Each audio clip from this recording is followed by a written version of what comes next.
Y recuerdan que estamos hablando acerca del votar del cristiano, sobre cómo debe votar un cristiano. Como decía Ovidio, mañana nuestro país va a vivir un día muy importante, un día de elecciones, un día donde se va a elegir al próximo presidente, y nosotros como cristianos tenemos una responsabilidad de ejercer nuestro voto y hacerlo de acuerdo a la palabra de Dios. Y eso es lo que vamos a estar viendo. O ya hemos empezado a ver en realidad el domingo pasado. Recuerdan que estábamos viendo la cosmovisión bíblica acerca de algunos temas. Bueno, esta tarde nos toca ver la cosmovisión bíblica acerca de la familia, la cosmovisión bíblica sobre la familia. Y cosmovisión, como ven allí, una visión amplia o completa acerca de un tema. O sea, vamos a estar intentando ver una visión amplia de lo que la Biblia nos enseña acerca de la familia, porque lo que la Biblia enseña acerca de la familia también debe marcar nuestro voto. De vuelta, como dijo recién Ovidio, como dijimos el domingo pasado, no vamos a decir desde acá a quién debemos votar, pero lo que sí es, debemos seguir lo que Dios dice que debemos seguir. Debemos seguir los principios de Dios para votar. Así que vamos a estar viendo la cosmovisión bíblica sobre la familia. Bien, como les decía, vamos a ver la cosmovisión bíblica sobre la familia. Y en primer lugar, intentar agrandarlo un poquito, no sé si se ve mejor, espero que sí, pero agrandé un poco por lo menos la letra. En primer lugar vamos a estar viendo que la familia fue fundada por Dios con su composición. La familia fue fundada por Dios con su composición. Les voy a pedir que me acompañen al libro de Génesis, capítulo 1.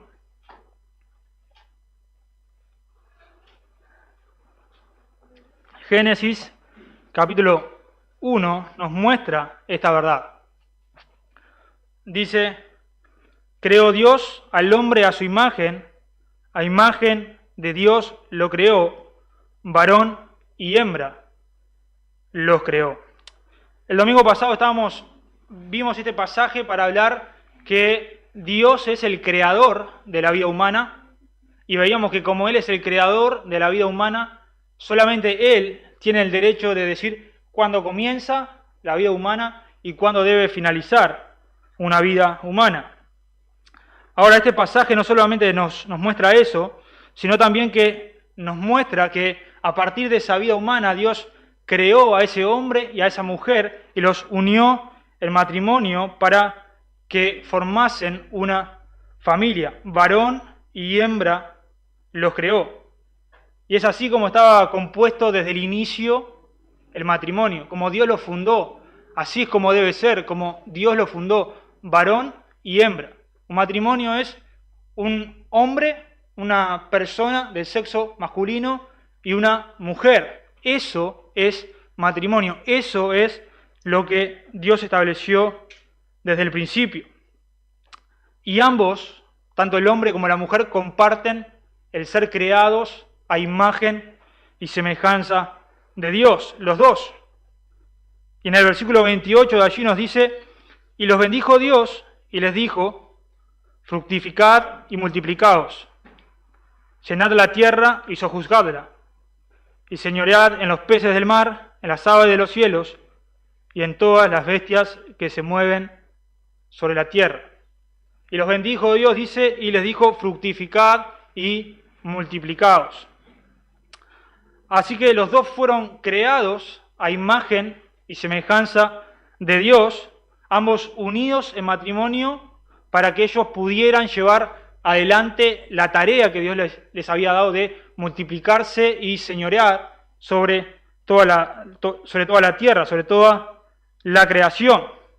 Ambos hechos a imagen y semejanza de Dios, pero no iguales. Ambos a imagen y semejanza de Dios, pero con diferencias. Porque nos dice allí, varón y hembra los creó. hay una distinción entre ellos. Entre el hombre y la mujer hay una distinción. Dios creó al ser humano, pero hizo a unos hombres y a otros mujeres. Hay una distinción entre ellos. Y solamente cuando se da ese matrimonio, como Dios lo instituyó entre un hombre y una mujer, es que se puede cumplir con lo que Dios les dijo. Fructificad, multiplicaos. Solamente allí, porque solamente eso fue lo que Dios estableció. Y sé que son cosas que sabemos, ¿no? En un general, somos cristianos, en realidad ya estas cosas ya las sabemos, pero necesitamos tener buenas bases, saber de dónde Dios lo establece para poder votar bien, que eso es el propósito de estos mensajes, que podamos dar importancia a lo que Dios le da importancia a la hora de nuestro voto, pero también para que podamos defender estas verdades. El primer propósito, estamos hablando del voto, lo que estoy buscando es enseñar acerca de eso, estos principios que nos tienen que mover a la hora de votar, pero también poder sentar bases en nuestra vida personal y para poder defender la fe que creemos. Y así que, de nuevo, varón y hembra, y solamente en esa unión es que se puede cumplir con lo que Dios les había dado, solamente allí.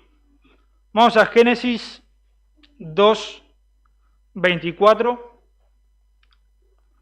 Génesis 2:24. Hablando de esto mismo, dice: por tanto, dejará el hombre a su padre y a su madre, y se unirá a su mujer, y serán una sola carne. Por tanto, el hombre va a dejar a sus padres y se unirá a su mujer. Un hombre y una mujer. Solamente esa es la unión que Dios estableció. Solamente eso es realmente un matrimonio. Y solamente como este matrimonio, como Dios lo fundó, es que puede formar una familia. Bueno, ellos ya eran una familia, ¿no? Ya el hombre dejará a su padre y a su madre, ya está dejando su familia paterna para unirse con su esposa y ser una nueva familia. Pero a la vez se le dio la orden de multiplicarse, de tener hijos, y solamente en esa unión es que se puede dar la reproducción humana. Y en nuestros días, esta verdad que la Biblia establece desde el principio es una verdad sumamente atacada. Se ataca lo que Dios estableció desde el inicio. Desde el principio Dios estableció que un matrimonio es solamente entre un hombre y una mujer, pero eso hoy en día se ataca. Hace algunos años atrás, o en realidad hace miles de años atrás, ¿no? Ya, no como matrimonio, pero ya se daban prácticas que van contra la naturaleza, ¿no? Sodoma y Gomorra, por ejemplo. Desde hace años el ser humano ha ido en contra de lo que Dios ha establecido. Pero en nuestros tiempos hay un fenómeno que está incentivando a ir en contra de todo esto. Ese fenómeno lo conocemos, la ideología de género. La ideología de género. Y esta ideología de género establece que si bien hay dos sexos, un hombre, una mujer, sexo masculino, femenino, ellos dicen que si bien eso es cierto, a la vez hay un montón de géneros. Hay diferentes géneros que cada persona puede decidir a cuál pertenece. Pero eso va en contra de lo que Dios dijo del principio, varón y hembra. Eso va en contra de lo que Dios dijo. Dios nos creó varón y hembra, y la ideología de género va en contra de lo que Dios estableció desde el principio. Esta palabra género anteriormente se usaba para decir o clasificar las palabras. Por ejemplo, se hablaba de el púlpito, o se hablaba de la Biblia. Para eso se usaba la palabra género para decir de qué tipo. El mate o la bombilla. Era para eso que se usaba la palabra género, para decir el o la, si es masculino o femenino. Pero después también se empezó a usar para hablar de los sexos, del sexo masculino o del sexo femenino, el sexo de una persona. Y por eso llegado un momento pasaron a ser casi intercambiables esas palabras. Ahora, la ideología de género dice que no, que esto no es así. Y cuando yo hice esta tesis, que creo que la hice unos 7 años atrás, había encontrado que había distintas fuentes, pero una de las que yo encontré dice que habían 112 tipos de géneros diferentes. 112. Y hace 7 años atrás, seguramente, hoy hay muchísimos más. Porque esta ideología dice que cada ser humano, cada persona puede identificarse de otra manera según sienta cuando quiera, ¿no? Si hoy o mañana yo me siento otra cosa, puedo ser, y el resto tiene que adaptarse a lo que yo digo que soy. Pero esto de vuelta va en contra de Dios. Solamente para ponerle algunos ejemplos, les voy a leer algunos de los tipos de géneros que hay hoy. Están los andróginos, los asexuales, están los bigénero, los bisexuales, los cisgéneros, los demigénero, los dos espíritus, los gays, los géneros fluidos, los géneros neutros, los géneros no conformes, los heterosexuales, los heteroflexibles, los homoflexibles, los homosexuales, los intersexuales, las lesbianas, los pangéneros, los sapiosexuales, los trans, los variantes, y así muchos y muchos y muchos más. ¿Y por qué estoy leyendo esto desde un púlpito? Calculo que alguno de ustedes, ¿por qué hablar de eso acá en la iglesia, no? ¿Por qué hablar de esto? Bueno, porque se está atacando lo que Dios estableció desde el principio y tenemos que saber lo que se está atacando, de qué maneras se están atacando, cuáles son las cosas que se están inventando hoy en día para ir en contra de la Biblia, para poder defender las verdades que Dios dice. A continuación les trajo unos ejemplos. Estuve pensando si traerlos o no.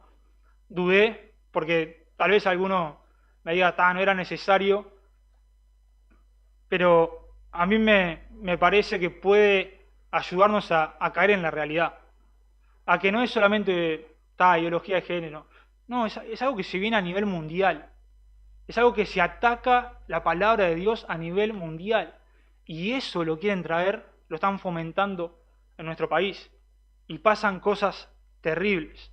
Y ahora vamos a ver algunos de los casos, son solamente algunas fotos. Por ejemplo, allí en el medio hay un hombre que, si no me equivoco, él se llamaría un transedad. Creo que sería un transedad. O sea, él es un hombre, o él dice que era un hombre de unos 55 años más o menos, que tenía una esposa, tenía 7 hijos, pero él se sentía del sexo femenino. Él se sentía que era una mujer.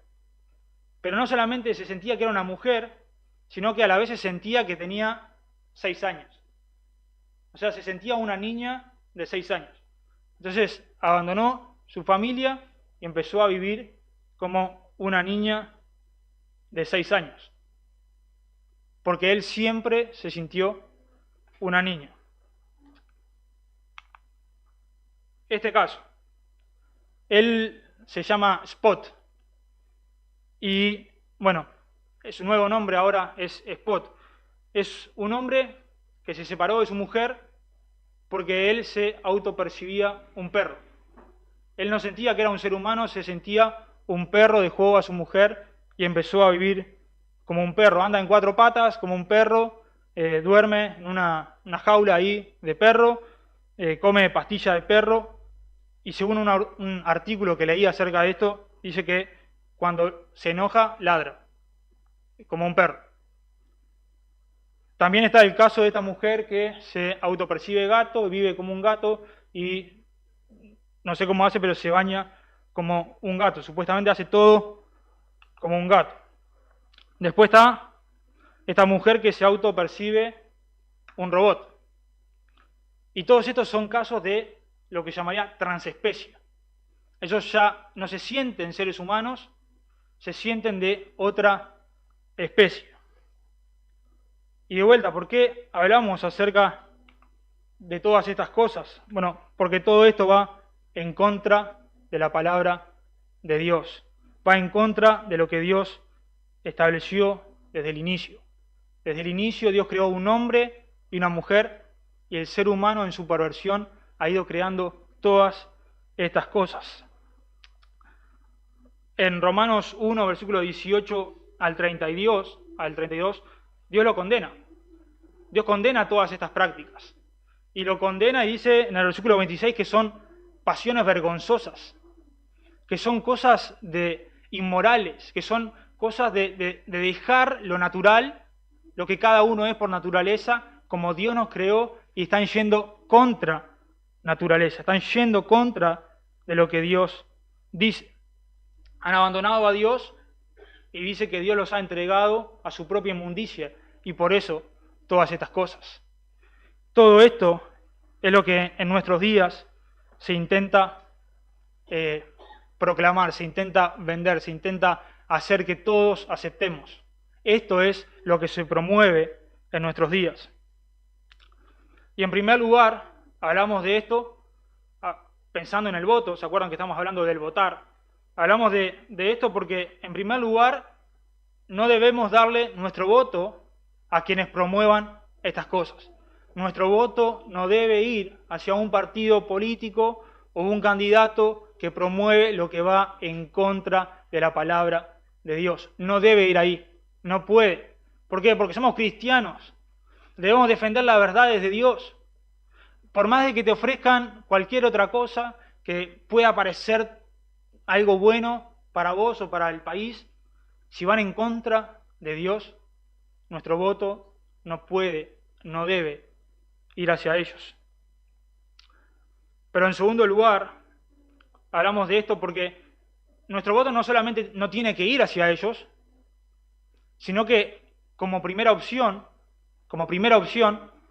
no debe ir hacia aquellos que nos van en contra de esto. Porque hay partidos políticos que tal vez no lo promueven, pero que teniendo herramientas para ir en contra de estas cosas, no fueron en contra de estas cosas. No van en contra de lo inmoral. Entonces, nuestra primera opción tampoco deben ser los que no defienden lo que Dios dice. No pueden ser nuestra primera opción al votar. Entonces, no votamos a quienes promueven lo que Dios condena, pero tampoco votamos como primera opción a quienes no combaten estas cosas. Luego sí, cuando ya no haya más opción, bueno, habrá que elegir entre el menos malo. Pero mientras haya opciones de elegir quienes combaten estas cosas y quienes defienden lo que Dios enseña en su palabra, entonces debemos ser cristianos diligentes que quieren votar por quienes defienden la palabra de Dios, por quienes defienden lo que la Biblia enseña. Estas cosas pasan a nivel mundial y estas cosas están empezando a pasar en nuestro país. Nos están trayendo todas estas cosas y debemos combatirlas con nuestro voto. No estoy animando a nadie a ir en contra de personas que se autoperciben lo que quieran. No tenemos que ir a discriminar, no tenemos que ir a matar a nadie de eso, nada que ver. Debemos tratarlos con gracia porque son pecadores que necesitan el Evangelio. Debemos tratar con ellos. Si hay gente a nuestro alrededor, deberíamos tratar con ellos porque tenemos la palabra de Dios y ellos necesitan eso como cualquier otro pecador. Pero a la vez, mientras podemos con nuestro voto defender los principios de Dios, lo hacemos. Votamos a quienes defienden lo que Dios dice. Así que con nuestro voto defendemos que la familia fue fundada por Dios, con su composición, un hombre y una mujer creados a imagen y semejanza de Dios. En segundo lugar, quiero ver que la familia fue fundada por Dios y fue fundada con sus roles. La familia fue fundada por Dios y fue fundada con sus roles.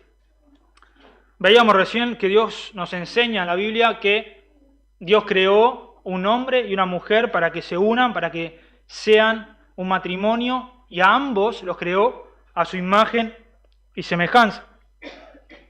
Pero también es cierto que Dios mismo nos dice desde el principio que hay una distinción, hay una diferencia entre ellos. Dice, varón y hembra los creó. Dios nos ha diseñado diferentes a los hombres y a las mujeres, con roles diferentes. Y esos roles no son para poner a uno por encima del otro. No es para eso. Son roles para que puedan llevar adelante la tarea que Dios les dio. Solamente eso, roles para llevar adelante la familia. Pero no es que uno es más importante que el otro. No es que uno es mejor que el otro. No es que uno vale más para Dios que el otro. Dios nos creó a su imagen y semejanza. Dios creó tanto al hombre y a la mujer con el mismo valor, con la misma estima, con la misma dignidad, con la misma importancia, y eso es así, pero a la vez los creó con roles diferentes, con tareas diferentes dentro del matrimonio, dentro de la familia. Iguales en importancia, en valor, en estima, en dignidad, pero diferentes en sus funciones y sus atributos. Y tanto los hombres como las mujeres deberíamos buscar en esas diferencias la manera de glorificar a Dios, en esas maravillosas diferencias.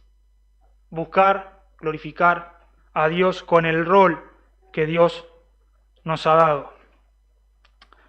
Vamos a ir a Efesios, capítulo 5, versículo 23.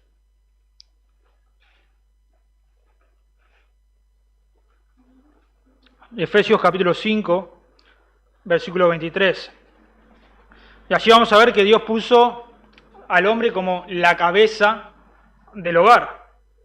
O sea, lo puso como el principal responsable dentro de la familia. El hombre es el principal responsable y por eso le dio también esa autoridad, porque él es el mayor responsable dentro de la familia. Dice, porque el marido es cabeza de la mujer, así como Cristo es cabeza de la iglesia, la cual es su cuerpo y Él es su Salvador. Porque el marido es cabeza de la mujer.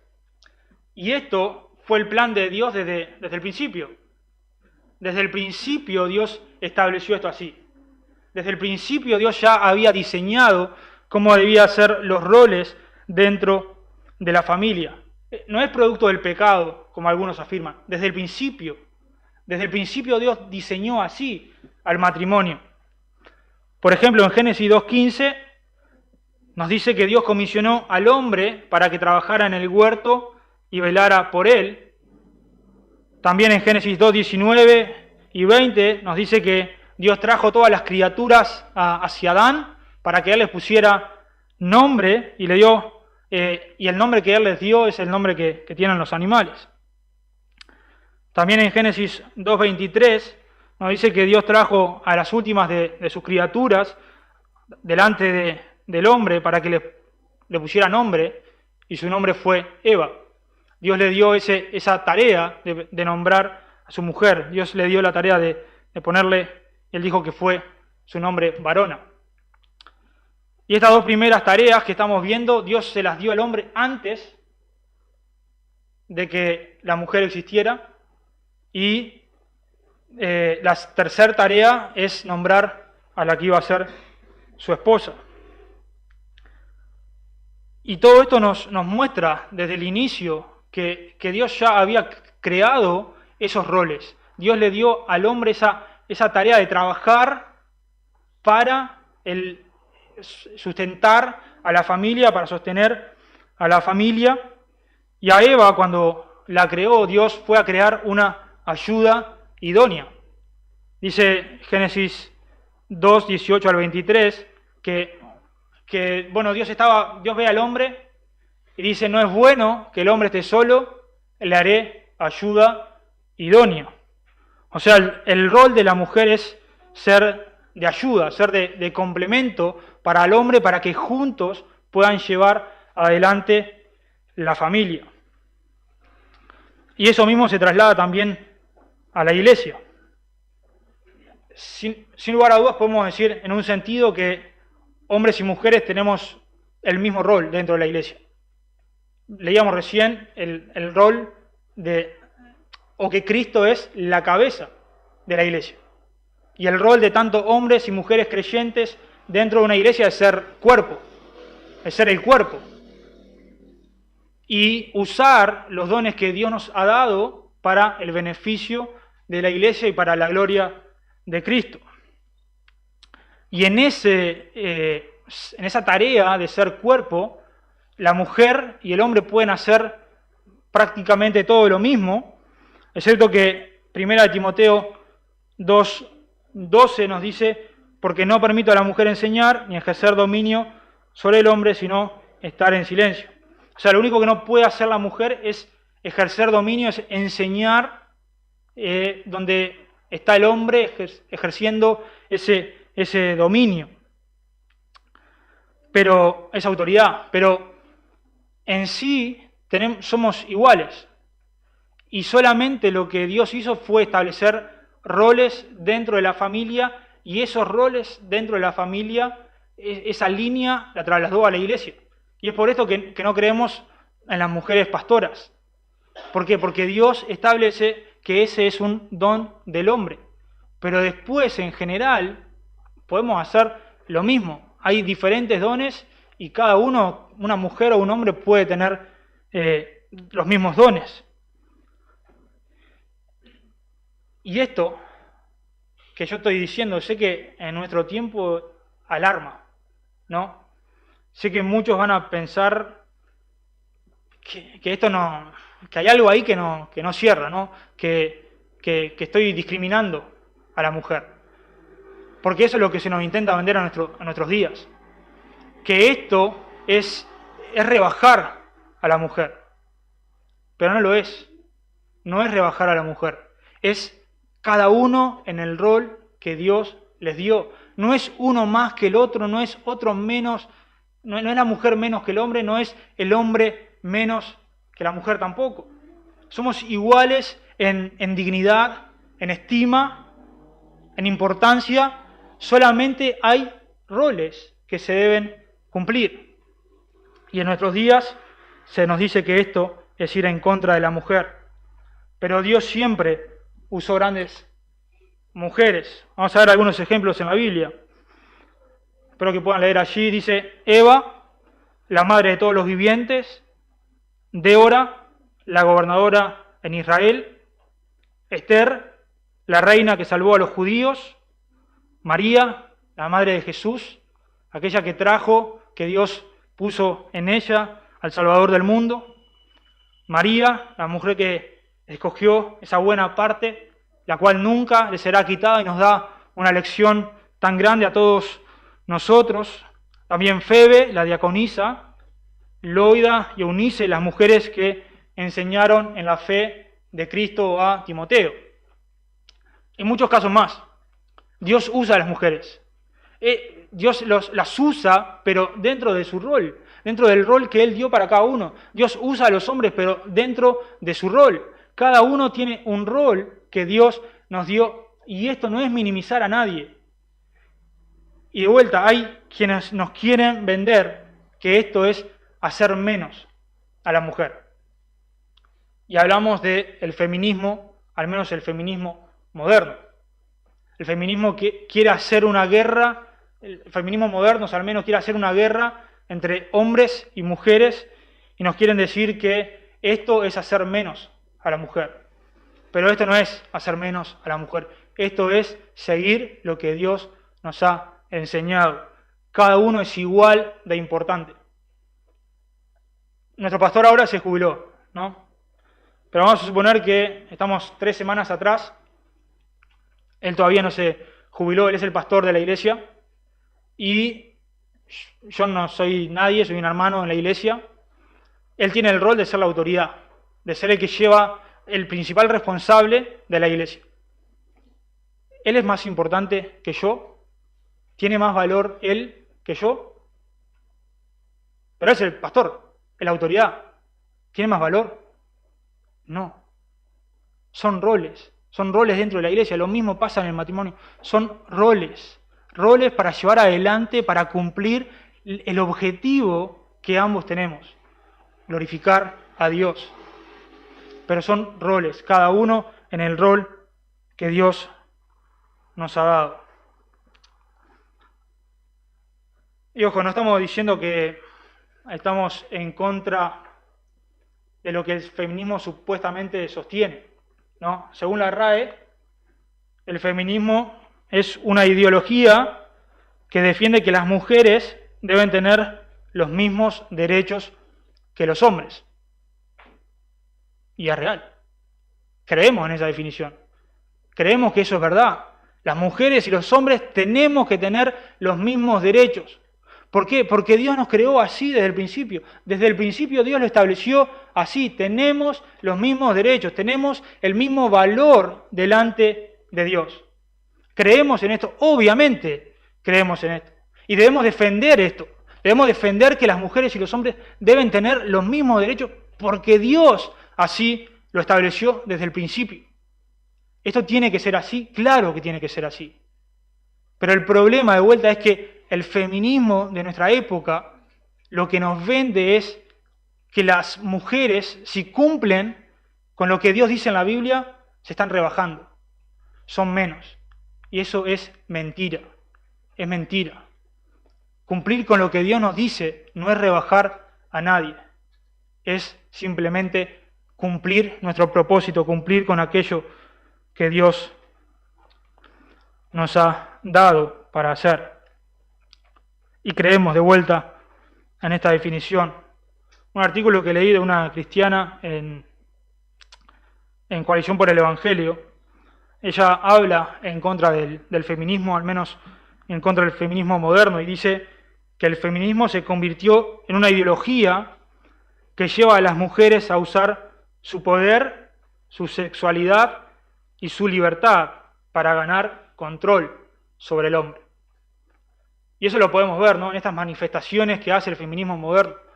No quieren defender a la mujer, no quieren defender la dignidad de la mujer, si no, no andarían ahí descamisadas como andan. ¿Eso defiende la dignidad de la mujer? Obviamente no. Lo que defiende la dignidad de la mujer es cumplir el rol que Dios le ha dado. Lo que defiende la dignidad del hombre es cumplir con el rol que Dios nos ha dado. Y de vuelta, estamos de acuerdo con que las mujeres y los hombres debemos tener los mismos derechos. Dios lo estableció así desde el principio. Jesús, cuando vino a este mundo, lo reivindicó. ¿Se acuerdan el caso allí en Juan 8, cuando una mujer es encontrada en adulterio y la traen hacia Jesús para ver si tendrían que apedrearla o no? ¿Se acuerdan el caso? Ahora, ¿qué hace Jesús? Actúa con gracia. Porque si vamos a la ley, debería ser apedreada. Pero falta alguien. Si ella estaba en adulterio, ¿con quién estaba en adulterio? Con el hombre.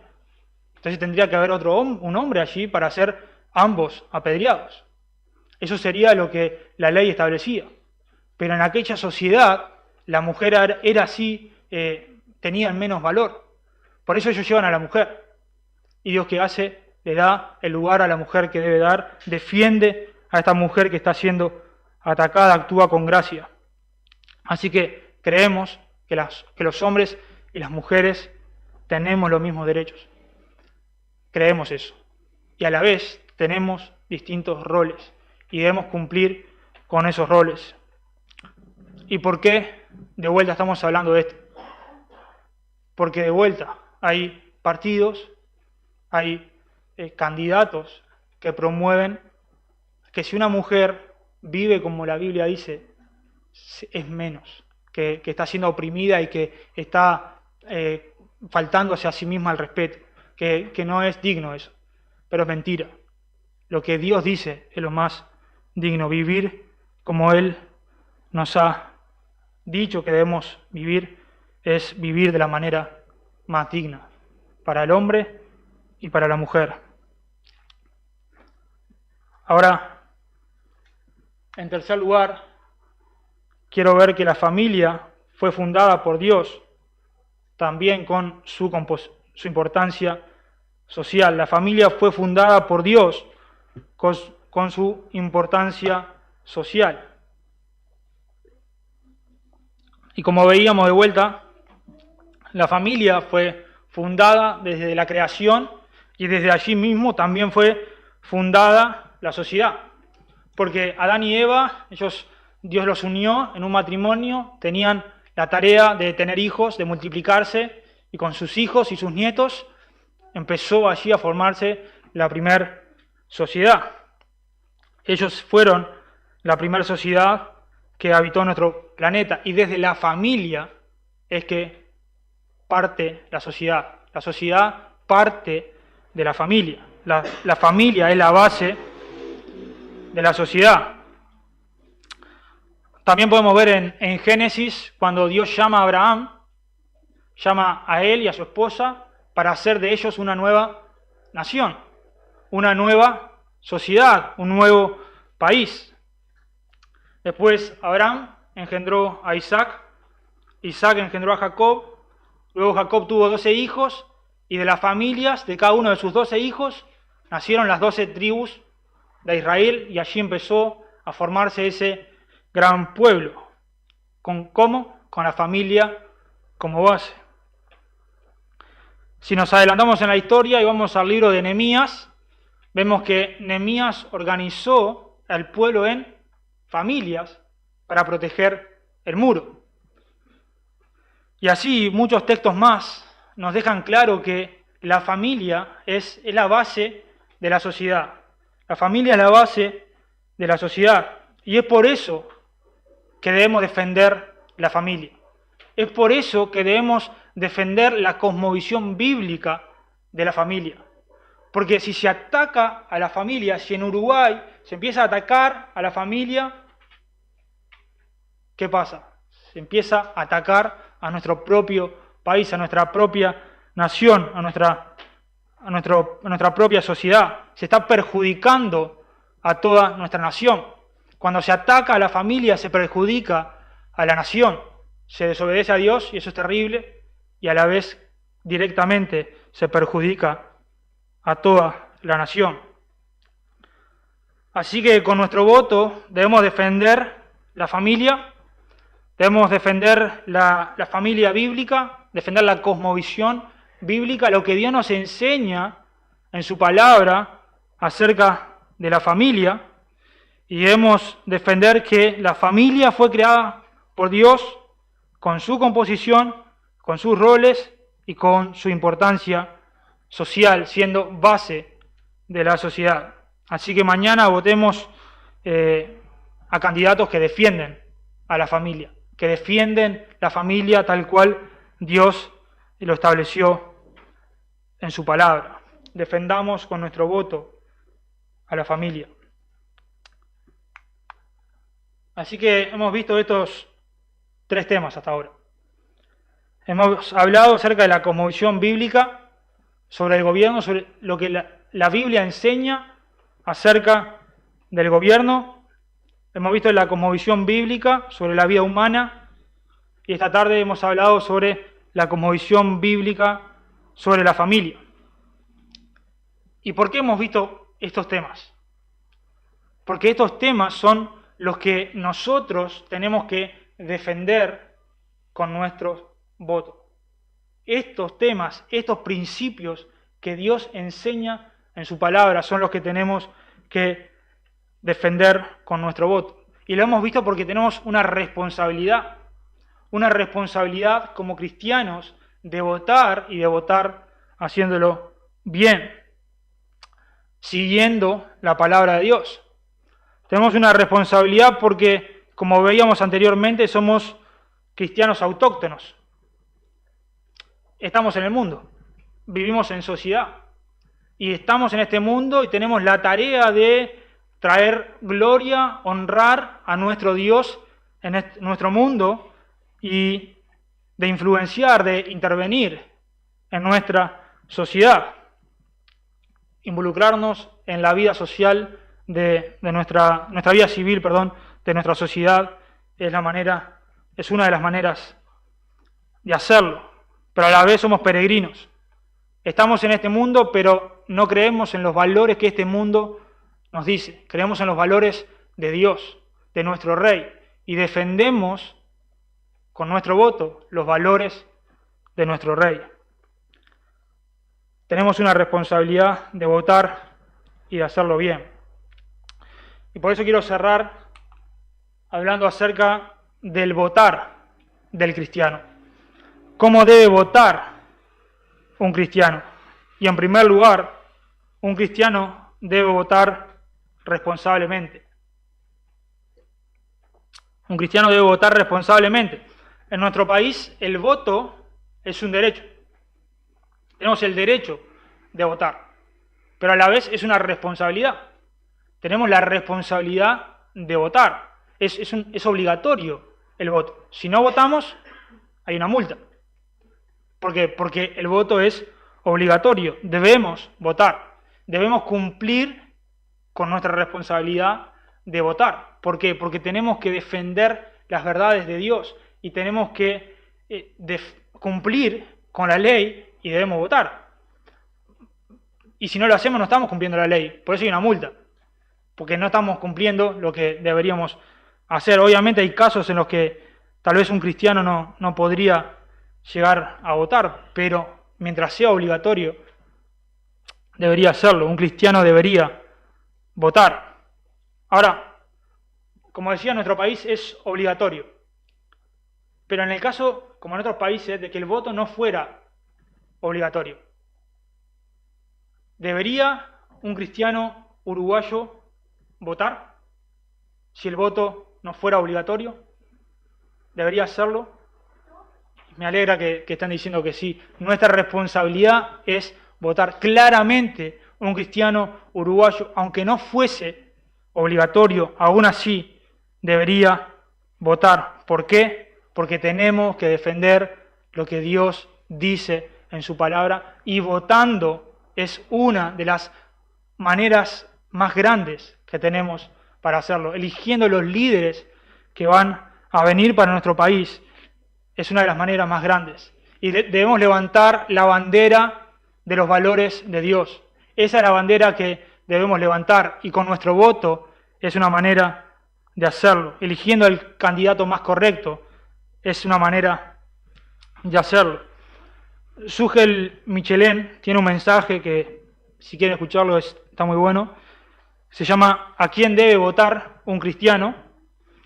Y él dice allí: el creyente en Jesús debe incidir en la política, no a pesar de su fe, sino porque ser cristiano así lo exige. Ser cristiano así lo exige. ¿Y qué pasa? Si vamos a la Biblia, no vamos a encontrar un pasaje, un versículo que diga que hay que votar. En aquel tiempo no funcionaba así, no se hacía, no había esa democracia de poder elegir. Pero entonces, ¿cómo sabemos que deberíamos votar? Por lo mismo que venimos hablando, porque tenemos una responsabilidad, tenemos que influenciar en nuestro país, tenemos que levantar en alto la verdad de la Biblia, debemos defender lo que Dios dice en su palabra, y por eso tenemos que cumplir nuestra responsabilidad votando.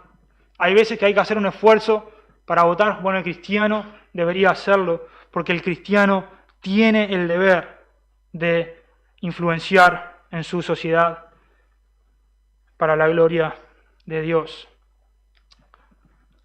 A su vez, el cristiano debe votar siguiendo la cosmovisión bíblica. Como hemos visto antes, Dios nos dejó una cosmovisión bíblica. Hemos visto algunos de los temas que la Biblia trata acerca del gobierno, la vida humana y la familia. Y el cristiano debe votar con base en esto, con base en la Biblia, con base a lo que Dios enseña. El cristiano no vota pensando en qué piensa él que va a ser mejor. Piensa defendiendo lo que Dios dice en su palabra. debemos votar defendiendo lo que Dios dice. No votamos a ver qué lista hay, pongo esta. No, votamos con responsabilidad y votamos con responsabilidad porque tenemos que defender lo que Dios dice en su palabra. Dice también Michelin en ese mismo mensaje, el cristiano tiene una obligación moral de apoyar el bien común de acuerdo a sus valores morales. Y el voto es uno de los mejores privilegios que permite buscar el bien común. Y este bien común se va a dar solamente si seguimos la cosmovisión bíblica, si seguimos lo que Dios enseña. Para ir cerrando, vamos a ver que el cristiano debe votar como si no votara. El cristiano debe votar como si no votara. Este es el título de otro mensaje, esta vez de John Piper. Él dio una predicación y la tituló de esta manera: el cristiano debe votar como si no votara. Y debe votar de esta manera como si él no votara por dos razones. En primer lugar, porque a la hora de votar debemos pedir la guía de Dios. Debemos orar a Dios, debemos buscar su guía en su palabra, debemos buscar los principios, lo que Dios dice en la Biblia para saber a quién votar. Y por eso vota como si no votara, porque no vota en base a lo que él piensa. No vota simplemente en base a lo que mejor piensa que le conviene. Vota en base a lo que Dios dice en su palabra. Vota como alguien que quiere honrar a Dios, como alguien que quiere seguir a Dios, como alguien que quiere defender las verdades de Dios. Por eso vota como si él mismo no votara. Y en segundo lugar, el cristiano vota como si no votara, porque como hemos visto, la Biblia nos enseña que Dios es quien pone y quita a los reyes. El cristiano vota, debemos votar y debemos hacerlo con responsabilidad, pero a la vez tenemos una confianza, que Dios es quien pone y quita a los reyes. Votamos con diligencia porque tenemos una responsabilidad, pero a la vez sabemos que Dios es el que ya eligió quién va a ser el nuevo presidente de nuestro país, porque Dios es el que pone y quita a los reyes. Dios es el que establece a los gobiernos. Él sabe quién va a ser el futuro líder de nuestra nación. Y de vuelta, esto no implica que el cristiano no debe ser diligente, todo lo contrario, pero sí le da una confianza, una seguridad de que gane quien gane las elecciones, Dios reina. Dios reina. Gane quien gane las elecciones de Uruguay, Dios reina. Cristo está sentado en el trono. Dios reina. Votamos responsablemente, pero no confiamos en quien salga, confiamos en Dios. Dios está sentado en el trono. Nosotros, nuestra esperanza está en Jehová. El candidato que salga, sea de los mejores o de los peores, sí o sí, nos va a fallar, porque es un pecador. Nuestra esperanza no está en él. Nuestra esperanza está en Jehová. Él no falla y Él está sentado en el trono. Nuestra esperanza está en Él. Votamos para cumplir con una responsabilidad, con nuestra responsabilidad, pero tenemos la confianza de que Dios reina, la esperanza de que Él reina. Él es nuestra esperanza. Así como para concluir, tomando la Biblia como base, debemos concluir que como cristianos debemos votar responsablemente siguiendo lo que Dios enseña, pero a su vez votamos descansando en que Dios reina, en que gane quien gane las elecciones, Dios reina. Y si mañana votamos y el candidato que elegimos no gana, ¿me equivoqué al votar? ¿Elegí mal? Porque si Dios establece quién reina y yo no elegí justo a ese, ¿me equivoqué? No, Dios reina, no necesariamente. Si votamos con base en lo que Dios enseña, bueno, no nos habremos equivocado, gane quien gane. Gane quien gane. Pero a la vez, nuestra confianza siempre está en Dios. Votamos responsablemente, pero a la vez descansamos en que Dios va a obrar incluso en esto. John Piper decía en ese sermón, los resultados no nos dan la mayor alegría cuando nos favorecen, pero tampoco nos desalientan cuando no lo hacen. ¿Por qué? Porque dependemos de Dios, no dependemos del presidente, no dependemos de quien gobierne, dependemos de Dios. Así que mañana votemos diligentemente, votemos siguiendo lo que Dios dice, pero a la vez descansemos en que Dios reina, en que Él es el que pone y quita reyes y que nuestra esperanza y nuestra confianza están solamente en Él.